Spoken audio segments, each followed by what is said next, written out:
Cupid got an upgrade. Let's spread the word.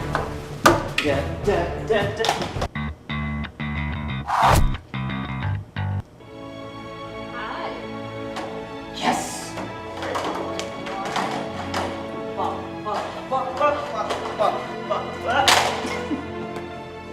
I like Cheez-Its. Oh, I love Cheez-Its. And I don't mean to be cheesy. Yes!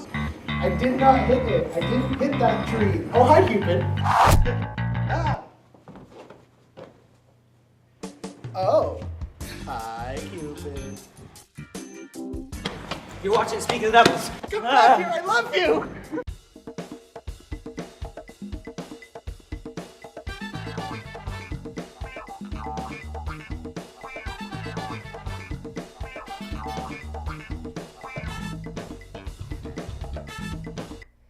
Hi everyone, I'm Ethan, and welcome to Speak of the Devils, brought to you by the Cupid Shuffle.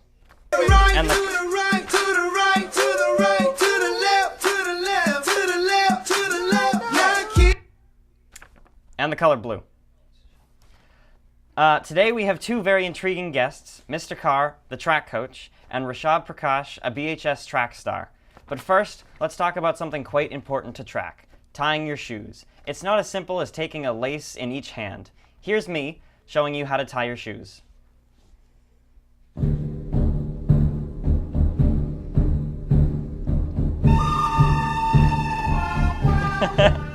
That's the best part of it, by the way. It doesn't get better from there. Shoe show. Today we're going to teach you how to tie your shoes. What you need is a shoe. Just got over here prepared for the shoe show. What you do first is you put your foot in the shoe. It's weird if you're not wearing socks, just so you know, so wear socks. Put your foot in the shoe, and then you pull the laces out so it's tight on your foot, and then you cross them over, and you put the one that's now on your right under, right? And then you take it up and you pull it down. Then you put your thumb on the thing here, right?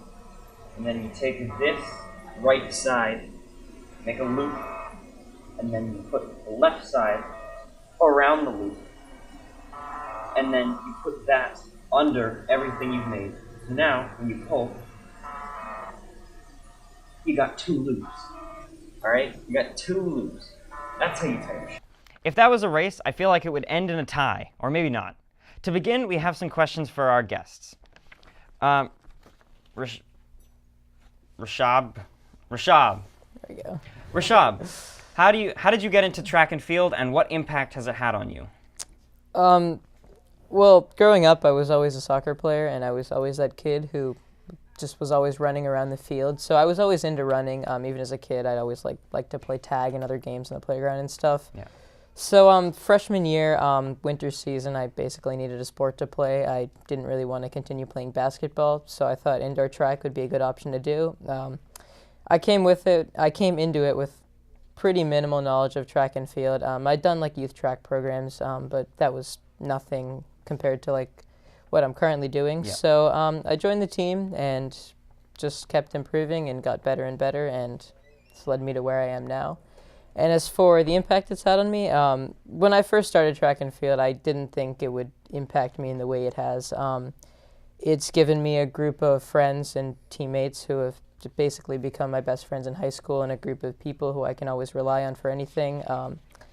It's basically become my passion. I couldn't tell you very many moments of my life other than like during school when I'm not thinking about track and field. And basically the lessons I've learned from track and field can also be applied to my daily life. It's taught me a lot about work ethic, as well as time management and commitment and just fulfilling a passion. So it's had a huge impact on my life. Saying that would be a complete understatement. All right. Mr. Carr, how did you get into coaching track, and how has that impacted you? I ran track at Burlington High. I went here from 1984 to 1988, and then went off to college, came back after I graduated, and my head coach asked me to volunteer with him for a season, and I volunteered here in, I think it was 1993. Okay. And then I really enjoyed it and decided I needed to make a career switch. I was in grad school in Minnesota and was working for the German government and sort of switched over to become a teacher and to coach track. So you've been here for 28 years? Something like that. 25 years? Wow. More years than I care to count. All right. Question for the both of you. How is the team doing this winter season competitively? Yeah, I'll start with that one. Me? Yeah, gotta start off. We have sort of very simple goals at the start of each season, which is to win every single meet we go into. Very simple. And we sort of, good news, bad news, we did not win the league. We lost to Wakefield. All right. So we were second place in the league.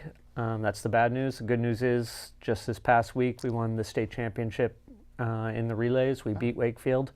So, you know, not everything we wanted, but that's something you get used to in sports. You set high goals and you get what you get. Yep. All right. So how do you prepare for any given race? There's a lot of preparation that goes into a race, and it doesn't just start the night before. For me, it starts a good 2 to 3 nights before.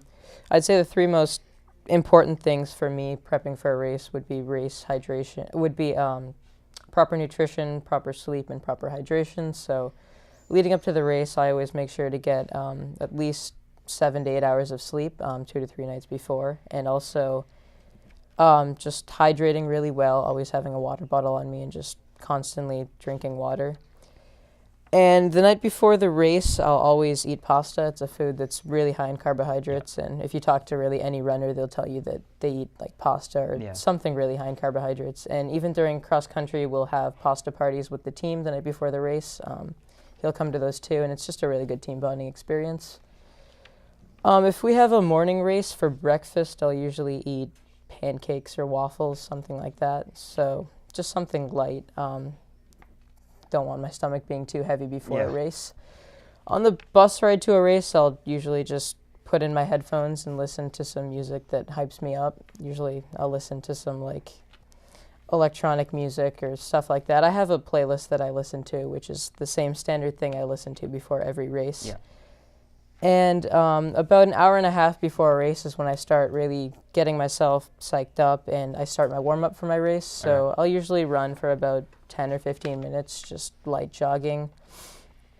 Do some other stuff, stretch a bit, roll a bit, and then I will put on, basically, I have a superstition. I have these Superman race socks that I've been wearing since the sophomore year of my indoor season. I don't know. I just saw them at, I think, BJ's or something, and I picked those up, and I was like, I don't know, they're pretty cool socks, and they match with our race jerseys, so it's like, I don't know, it'd be pretty cool to race in them. And I wore them for a couple of races, and I had really good races every time I wore them. So, I mean, I'm a pretty superstitious person, so I've been wearing those ever since then. And so I'll put those on, put my spikes on, which are basically specialized racing shoes, just calm myself down, basically just motivate myself, tell myself my training has led me to this point, and just go and run the race, basically, and hope for the best. All right, thank you. 2 more here. How do you handle differences between a victory and a loss in a race with the team as a whole? I'm not much of a complimenter, so whether we win or lose, I usually have something negative to say to them. I can attest to that quite a bit. It's no one gets better by being told how good they are. Yeah. They get better by being told what they screwed up, what they need to do better. If you're on my team and you're sensitive, it's not going to work out well. So I mean, I certainly like winning more than losing, but I think the kids will tell you I'm not jumping around after a win, and I'm not swearing and slamming things after a loss. So there's not, to me, that much of a difference. After a loss, you have more things you need to fix. Yeah. But after a win, you still have things you need to fix. Yeah. All right. And Rishabh, how does your work ethic translate into your ability to run races? I know you mentioned this earlier. Yep. Well, the great thing about track and field as compared to other sports is that you get out what you put in, basically. If you work hard at the sport, if you dedicate yourself every single day, you will see improvements. And in other team sports like basketball or football, you may not always see this because, you know, different positions, you may not always be playing all the time. Yeah. Whereas this sport, you know, you're always at one point, but if you're working hard, you will see improvements. And since the sport is basically measured in times, it's really easy to see those improvements. Yeah.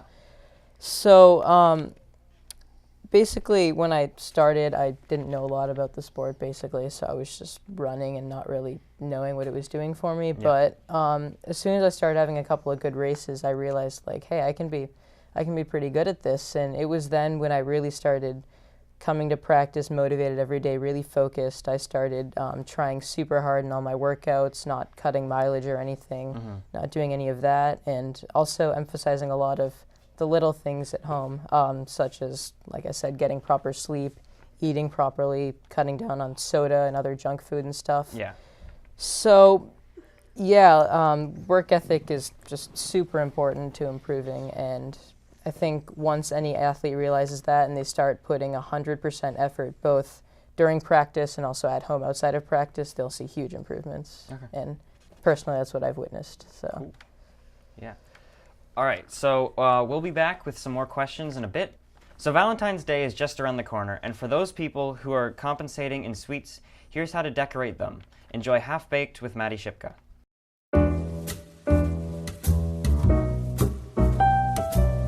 I'm Maddie Shipka here with another episode of Half Baked, and you're watching Speak of the Devils. So basically what we're doing today is frosting those cupcakes and then making chocolate hearts to put on top. So they're sweets for your sweet. You know, I have vanilla cakes here that I dyed pink, and then chocolate frosting. And then just a star tip for the piping tip. So basically, you probably know how to frost a cupcake, but you just make a little swirl. Nice and simple, you know, cute little frosting. And you just want to frost all of these. Okay, so you have all of them frosted. And you don't tip over that. So now you want to melt your chocolates. A lot of people will do this in, like, they'll put them in like a bowl and then put it on a boiling pot of water. I say don't do that just because if the water, when the steam rises and it gets into the chocolate, it'll make it all like mushy and gross and you won't be able to use it. So my best thing to say is just put it directly in the microwave for like 30 seconds and stir it, and then 30 seconds and stir it. So yeah, don't put the spoon in the microwave. That is a very bad idea.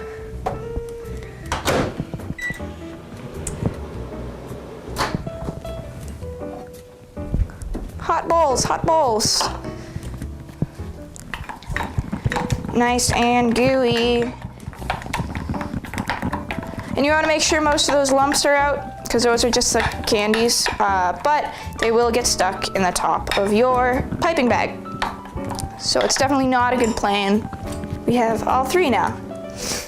So what you're gonna do is take 3 piping bags, 3 different ones, or if you want to mix them up and do like cool tie-dye colors, you can of course put them together into one.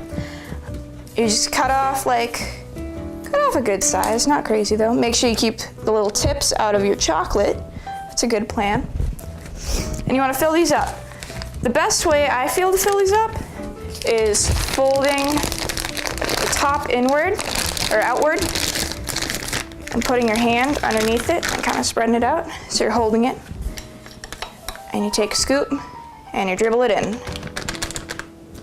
You want to try and keep as many air pockets as you can out, because that'll make a little splatter onto your parchment paper when you eventually get to piping it.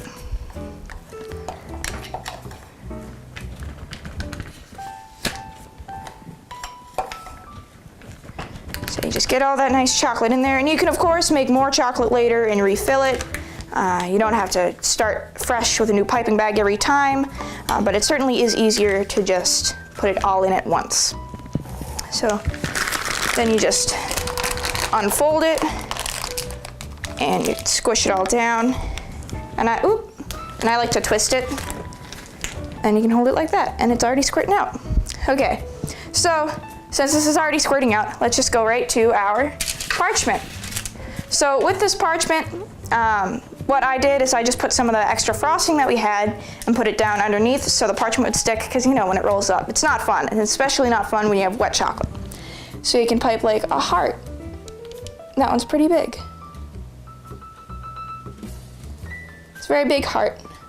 But you know, Valentine's Day is love, and you want to have a big heart. So we have enough pink for now, I believe. And we'll move on to another color. So we're gonna go put these in my industrial-sized freezer I have out in my garage. You can put it in a regular freezer, whatever you wanna do. Make sure that you have space beforehand though, and it's just a lot easier to freeze them than it is to just wait. So here we have it. All of our hearts are made and frozen. Now let's start decorating some of these cupcakes. And you just kind of stick it in. It's a cute little heart. It's a little bit cheesy. Kids would love this. I know that for a fact. They think it's awesome. So there you have it. I'm Maddie, and this has been Half Baked on Speak of the Devils.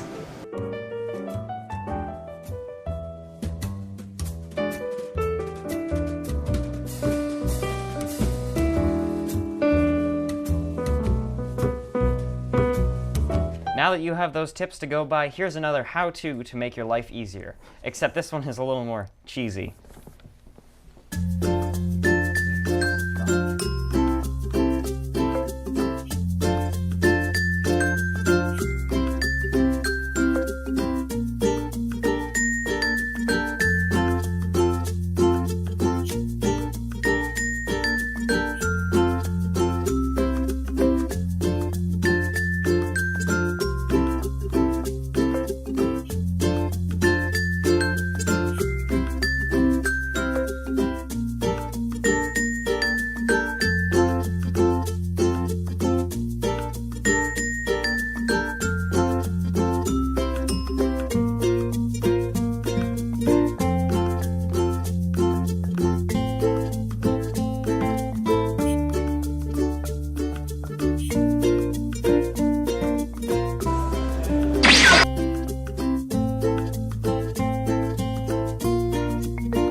Now we have to ask a few more questions.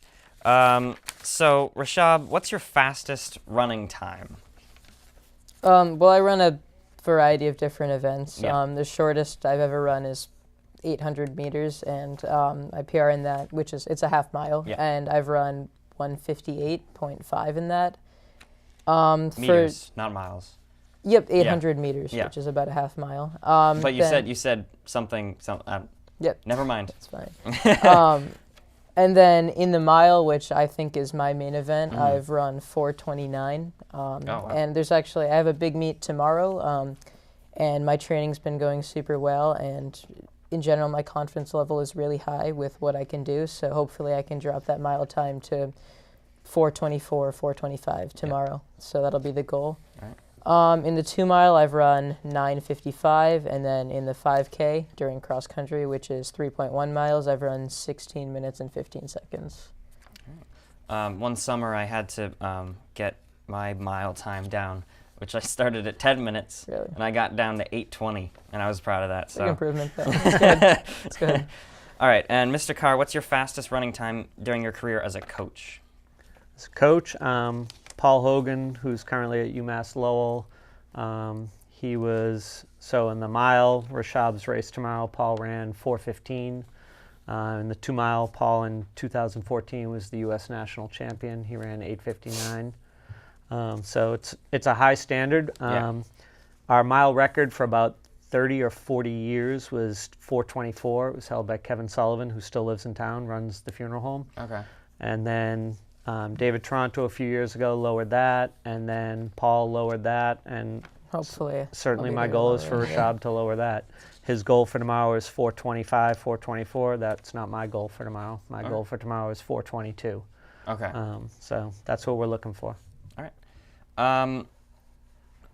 How would you compare your coaching techniques to others? I know you already talked about always giving criticisms. I think I'm hard to run for. I'm not gentle and I'm not kind, and I think we live in a society where everyone's coddled. And what I love about coaching track is I don't think anyone in this school knows anything about it other than the kids in the track team.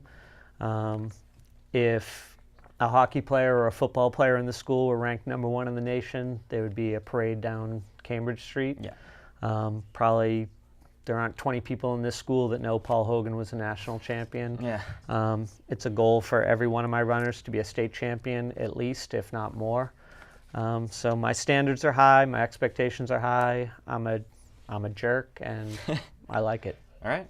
And if I could add on to that, I Yeah. think that type of attitude is what's led to our success as a team. You know, if you just aim for mediocre standards, Yeah. you know, you can accomplish a bit, but you won't accomplish nearly as much as our team has. So I think it's those high standards that he's expected his athletes to meet, and by all means, those standards are completely unreasonable. But athletes have found ways to meet them, and I think it's that and the work ethic that he instills in every single one of his athletes that has led to our success over the past 5 to 6 years, and even longer, frankly. Yeah. All right.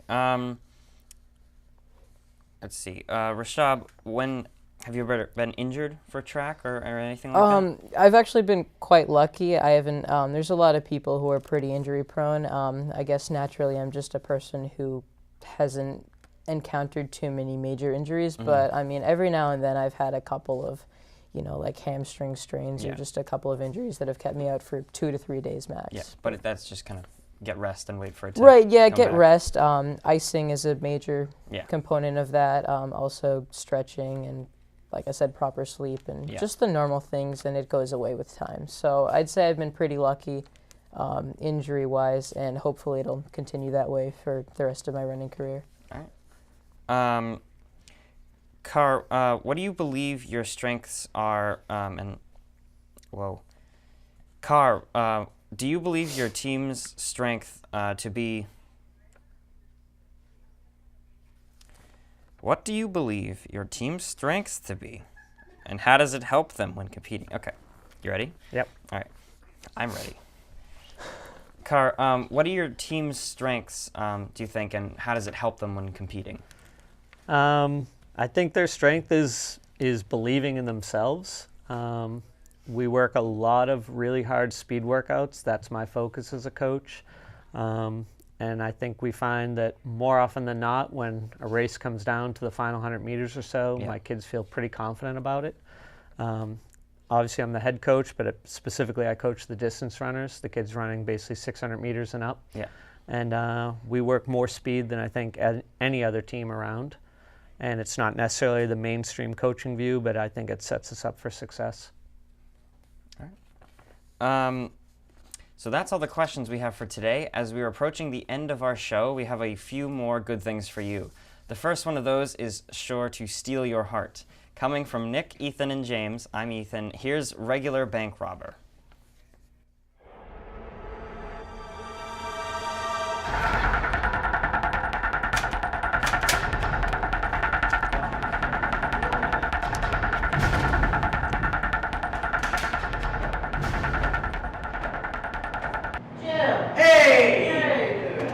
It's going great. How about you? I should have known it was Tuesday. It is Tuesday, isn't it? So I'm saying. You gotta give me the money now, though. All right, hold on. Not here. Money. Oh, that's good. Here, I'll come out to the very open door. Yeah, hold on here. There you go. Thanks. See you, buddy. Sorry, can't. Yeah. They warned me about this. That's right. Tuesdays. Oh, yeah. Fuck. Gets less and less every time I rob them, but you know, every week, I mean, how much money can they make, right? I mean, yeah. Oh, that's great. Man, robber of the month, am I right, ladies and gentlemen?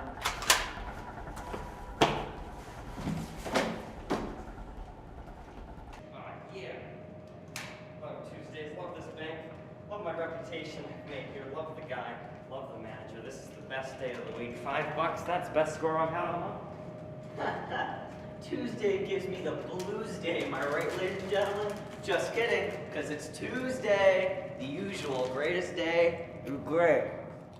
So it appears we are running out of time. Thank you to our guests Matt Carr and Rishabh Prakash for being with us today. To close off, we have a wonderful Don't Call Me Honey consisting of Emily Campagna and Julia Feist. 1, 2, 3, 4.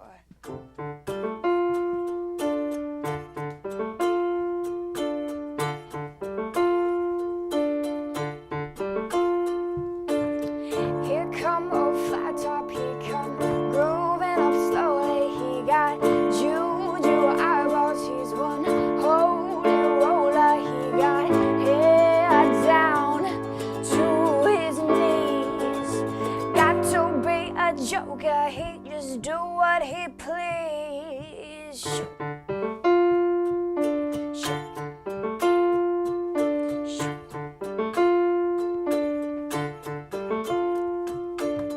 Wear no shoe shine, he's got toe jam football, he got monkey finger, he shoot Coca-Cola. He said, I know you and you know me. One thing I can tell you is you got to be free. Come together right now over me. Shoot.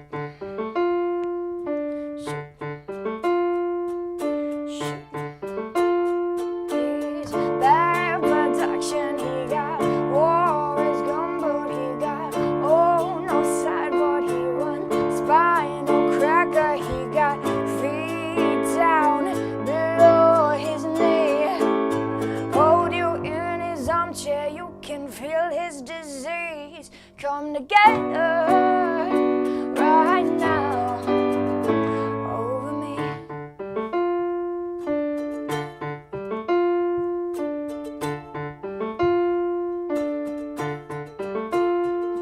He roller coaster, he got early warning, he got muddy water, he won mojo filter. He said 1 and 1 is 3. Got to be good looking, cause he's so hard to see. Come together right now over me. Shoot. Shoot. Shoot. Thank you. So thank you to all 4 of our guests today, Matt Carr, Rishabh Prakash, Emily Campagna, and, sorry, I forget your name. Julia Feist. I can't remember that. Thank you to everyone who came today, and this was Speak of the Devils. We'll see you next month. Yeah. Here we go. Hey. The right, the right, the right, the right, the left, the left, the left, the left, the left. Now kick, now come on, baby, kick. Now walk it by yourself, walk it by yourself. To the right, to the right, to the right, the right, the right, the left, to the left, to the left, the left, the left. Now kick, now kick, now kick, now kick, now walk it by yourself, walk it by yourself. Here we go. And do the Cupid shuffle. Now let me see you do the Cupid shuffle. Now let me see you do the. It's your boy Cupid, C-U-P, the I-D. Mr. Fat on the track, got another hit. Here we go. Hey. Down, down, do your dance, do your dance. Come on, down, down, do your dance.